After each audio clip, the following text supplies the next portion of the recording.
পৌরাণিক কাহিনীর এক বিশাল অংশ জুড়ে সর্পদেবী মনসার অবস্থান। মনসাকে বলা হয় সর্পদেবী বা সাপের দেবী।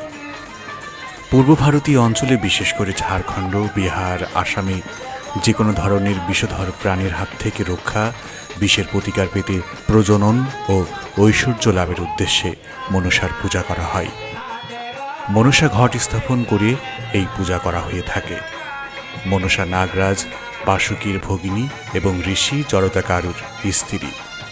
বিশরী, বিশহরা, নিত্য, পদ্মবতী তার অন্য নাম।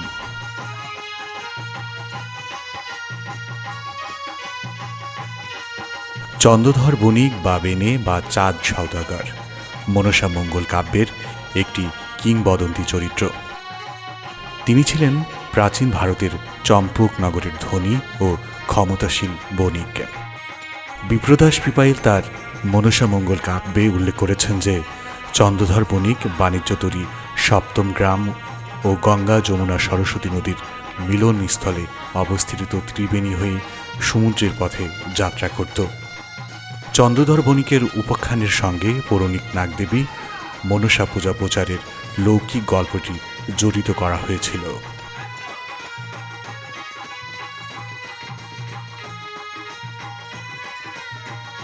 হিন্দু লোককথা অনুযায়ী চাঁদ সওদাগর ছিলেন শিবের ভক্ত।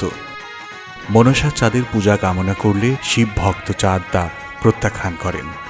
মনসা ছলনার আশ্রয় নিয়ে চাঁদের পূজা আদায়ের চেষ্টা করলে চাঁদ শিব প্রদত্ত মহাজ্ঞান বলে মনসার সব ছলনা ব্যর্থ করে দেন। তখন মনসা সুন্দরী নারীর ছদ্মবেশে চাঁদের সম্মুখে উপস্থিত হয়ে তার গুপ্ত রহস্য জেনে নেন। এর ফলে চাঁদ মহাজ্ঞানের অলৌকিক রক্ষা কবচটি হারিয়ে ফেলেন। কিন্তু এরপরও চাঁদ সওদাগর তার বন্ধু ধরেশ্বরীর অলৌকিক ক্ষমতা বলে নিজেকে রক্ষা করতে থাকেন। ধত্তরীর চাঁদের থেকেও অধিক ক্ষমতা সম্পন্ন ব্যক্তি ছিলেন। ছলনা করে মনসা তাকে হত্যা করেন।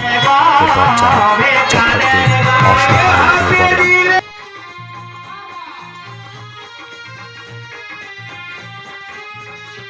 এরপরও চাঁদ মনসার পূজা করতে অস্বীকার করলে মনসা সর্পাঘাতে চাঁদের 6 পুত্রের প্রাণনাশ করেন।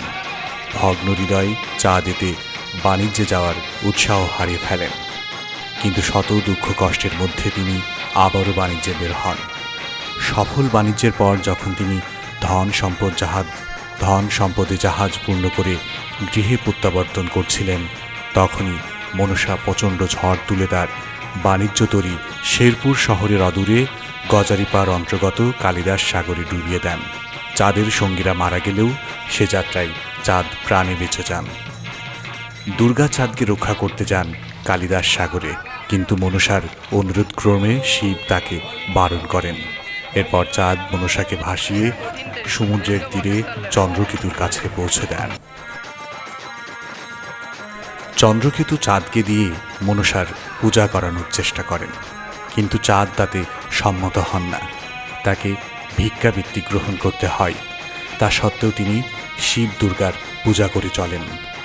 মনসা তখন স্বর্গের 2 নর্তক নর্তকীর সহযোগিতা নেন।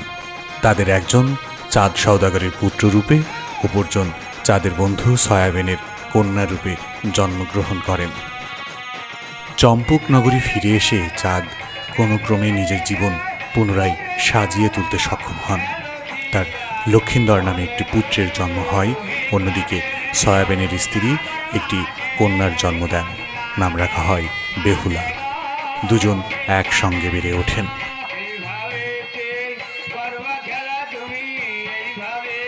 বর্ষাকালে বাংলাদেশে বিষধর সাপের উপদ্রব বৃদ্ধি পায়। এ সময় বিষধর সাপগুলো গ্রামাঞ্চলে বসত ঘরে আশ্রয় গ্রহণ করে এবং সেখানেই ডিম পাড়ে। মানুষ ও সাপ একই ঘরে বসবাস করার কারণে তখন সাপের কামড়ে মানুষের মৃত্যু বেশি হয়। তাছাড়া বর্ষায় সাপ গর্ত থেকে বের হয়ে শুকনো জায়গা খুঁজতে ফাঁকায় আসলে মানুষ ও অন্যান্য প্রাণীর মুখোমুখি হলে সাপ আতঙ্কিত হয়ে দংশন করে। বিষধর এইসব সাপের অত্যাচার থেকে পরিবার পরিজন ও গবাদি পশু রক্ষার জন্য একসময় গ্রাম বাংলায় সমষ্টিগতভাবে ঝাপান গানের আয়োজন করা হতো। ঝাপান গানে সর্পদেবী মনসা খুশি হয়, যার ফলে সাপের উপদ্রব হয়, এমনই বিশ্বাস যুগ যুগ ধরে। গ্রামের ফাঁকা মাঠ বা বাড়ির উঠানে ঝাপান গানের জন্য তৈরি অস্থায়ী প্যান্ডেলে বাঁশের খুঁটি দিয়ে কাঠের চৌকি উঁচু করে বসানো হয়। স্থানীয় ভাষায় এটাকে মাচা বলা হয়। ঝাপান গানে সাপুরিয়ারা দুই দলে বিভক্ত হয়ে কখনো মনসা, কখনো বা চাঁদ সওদাগরের পৌরাণিক কাহিনী সুরে সুরে বর্ণনা করেন। এক পক্ষ অপর পক্ষকে প্রশ্নবাণে জর্জরিত করতে থাকেন। ঝাপান গান চলাকালীন সময়ে তারা পায়ে ঘুঙুর আর লোক আকর্ষণের জন্য বিশেষ ধরনের পোশাক পরিধান করেন।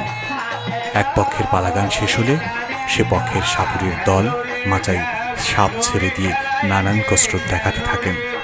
মঞ্চের চারিপাশে নারী পুরুষ পৃথকভাবে মন্ত্রমুগ্ধের মতো দেখতে থাকে সাপ ও সাপুরিয়ার ক্রিয়াকৌশল। চৌকির দুপাশে বসা থাকে সাপুরিয়ার দলের বাজিন্দাররা, যারা সুর মূর্ছনায় মাতিয়ে রাখেন অনুষ্ঠান স্থল।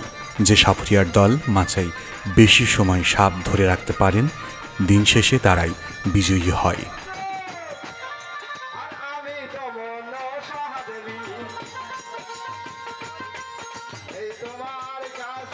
একসময় গ্রাম বাংলায় বর্ষা মৌসুম আসলেই ঝাপান গানের আসর বসত। আধুনিকতার ছোঁয়ায় এখন আর আগের মতো গ্রাম বাংলায় ঝাপান গানের দেখা যায় না। তবে সর্পদেবীকে খুশি করার জন্য মাঝে মধ্যে ব্যক্তি উদ্যোগে ঝাপান গানের আসর বসতে দেখা যায়। এই গানের অনুষ্ঠান স্থলে নানান ধরনের খাবার ও প্রসাধনীর দোকান বসে।